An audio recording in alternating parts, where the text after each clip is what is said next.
Ladies and gentlemen, dear colleagues, thank you for inviting me to address you by means of this video message on the occasion of your annual meeting and also the anniversary of launching the Principles for Sustainable Insurance in the context of the Rio+20 summit last year in Brazil.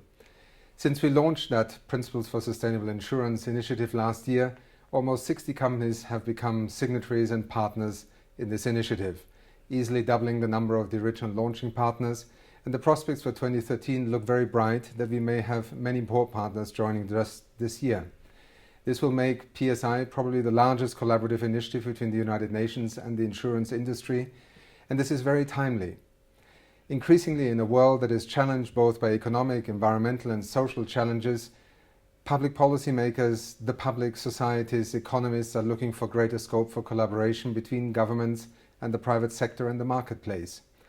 As we seek to address the challenges of climate change, of loss of ecosystem services, of pollution, and the search for new instruments, market-based instruments that will allow us to move our economies towards a pathway where the transition towards a greener economy, a more sustainable economy become practicable and real, we need your input and your support. While the Principles for Sustainable Insurance seek on the one hand to provide a framework for the insurance industry to look at its own portfolio, its own role and its own products,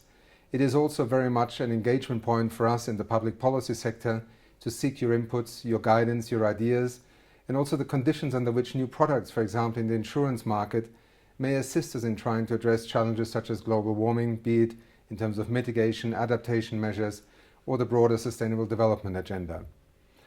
In the United Nations family, beginning with the Secretary General and the Global Compact, but also with the Principles for Responsible Investment, the UNEP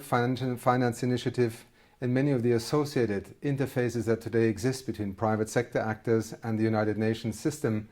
I believe that the Principles for Sustainable Insurance and our collaboration in particular offer great hope and prospect for practical suggestions and also opportunities for reform and innovation.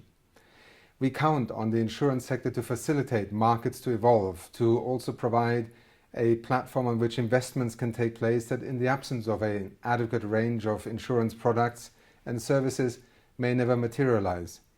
The challenge today is perhaps no longer the basic economic cost-benefit analysis challenge, but rather how the public policy arena can create conditions within which market-based instruments can not only succeed in terms of a company's bottom line, but also succeed in terms of the transformational challenges we may have,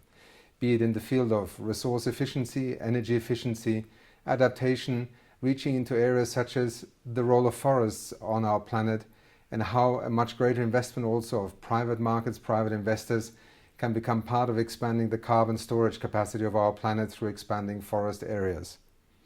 We have many examples in many areas in which we have succeeded in working together, and the Principles for Sustainable Insurance remain within UNEP a key priority for developing this relationship from both perspectives that I've outlined. I'm also pleased to report on this occasion that since Rio, the decisions that were taken in the context of international environmental governance and the future role of the United Nations Environment Programme have moved forward surprisingly fast. In December, the General Assembly agreed to the strengthening and upgrading of UNEP, and indeed in February of this year, we already convened the first Universal Membership Governing Council of UNEP.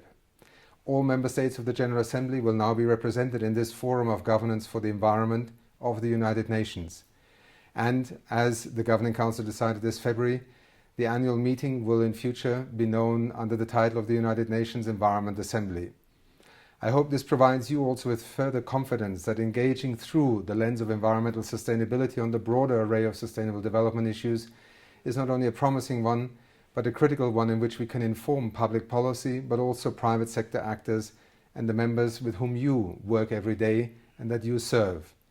It is our hope that in the years to come, this initiative will be an example for how we can interface, move agendas along, allow an industry to evolve in the context of the public policy arena, but also to provide new innovative markets and products and services that the world needs more than ever.